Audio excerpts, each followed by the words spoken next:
धनगर समाजाचे नेते विश्वास देवकाते यांना विधान परिषदेवरती संधी द्यावी अशी मागणी त्यांच्या कार्यकर्त्यांना उपमुख्यमंत्री अजित पवार यांच्याकडे केलेली आहे। याच विषयी बोलण्यासाठी आपल्यासोबत विश्वास देवकाते आहेत। कार्यकर्त्यांनी काल मागणी केलेली आहे, कसं बघता या कार्यकर्त्यांच्या मागणीकडे, तुमची भावना काय?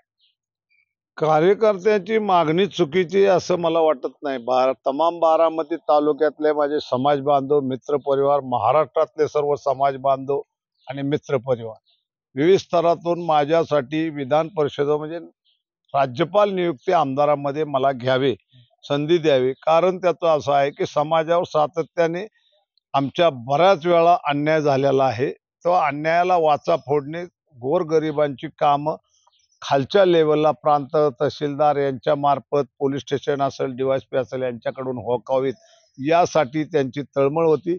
आणि एसटीचा प्रश्न आजपर्यंत प्रलंबित जो आहे त्याला कुठंतरी वाचा फोडावी अशासाठी समाजाची सर्वांची बोलणारा एक तळमळीचा रोखठोक असं माझा स्वभाव आहे। त्याच्यामुळे समाजातल्या कार्यकर्त्यांनी, महाराष्ट्रातल्या सर्व बांधवांनी एक विनंती केलेली आहे आणि त्यांनी त्या पद्धतीने आदरणीय उपमुख्यमंत्री यांच्याकडे मागणी केलेली। ती काय चुकीचं आहे असं मला नाही वाटत। उपमुख्यमंत्री अजित पवार तुम्हाला संधी देतील असं वाटतंय का? 100%।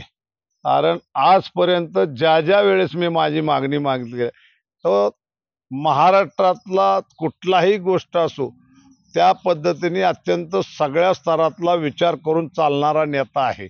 आणि असा सध्या महाराष्ट्रात विधान परिषदच्या मागे काही जागा भरल्या, राज्यसभा असू द्या त्याही जागा काही भरल्या गेल्या, लोकसभेच्या बाबतीत लोकसभेच्या उमेदवारी असू द्या, विधानसभेच्या उमेदवारी असू द्या, त्या ठिकाणी धनगर समाजाला, माझ्या बांधवांना कुठेही संधी मिळली नाही।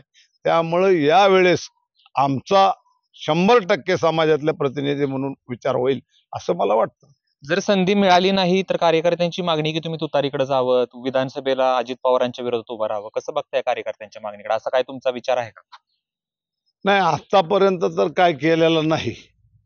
आजपर्यंत तसा काही विचार डोक्यात आला नाही आणि येणार नाही। त्याचं कारण असं आहे की समाजातल्या लोकांनी काही बोलावं ते त्याचा प्रश्न आहे। प्रत्येक कार्यकर्त्याच्या भावना वेगवेगळ्या असतात, त्या त्यांनी व्यक्त केलेल्या। परंतु माझ्यासारख्या कार्यकर्त्याला आदरणीय दादांनी आजपर्यंत ज्या ठिकाणी मी मागणी केली, जिल्हा बँक असो, जिल्हा परिषदचं अध्यक्षपद असो किंवा कारखाना असो, नगरपालिका असो, त्या ठिकाणी माझी वर्णी लावण्याची, मला काम करण्याची संधी दिलेली। त्यामुळे राज्यपालाच्या ठिकाणी राज्यपाल नियुक्तीच्या जागा देण्यात काहीच हरकत नाही असं मला वाटतं। त्यामुळे समाजाला एक न्याय दिल्यागत होईल। महाराष्ट्रातला तमाम समाज आमचा त्यांच्या मागे येणाऱ्या विधानसभेला ताकदीने उभा राहतील आणि कायमस्वरूपी समाज आमचा राष्ट्रवादी पक्षाच्याच पाठीमागे, त्यामुळे त्यांना मग विचार करण्याची गरज आहे आणि ते विचार करतील असं मला वाटतं। खूप खूप धन्यवाद। तर इथे विश्वास देवकाते ज्यांनी सांगितलं उपमुख्यमंत्री अजित पवारांना जे मी आजपर्यंत मागितले ते त्यांनी दिले, त्याच्यामुळे विधान परिषदेवर देखील संधी देतील असं विश्वास देवकाते यांना विश्वास आहे। आता बघूयात नेमकं पुढे काय होतं ते। कॅमेरा पर्सन धीरज सह जयदीप भगत, एबीपी माझा, बारामती। एबीपी माझा, उघडा डोळे बघा नीट।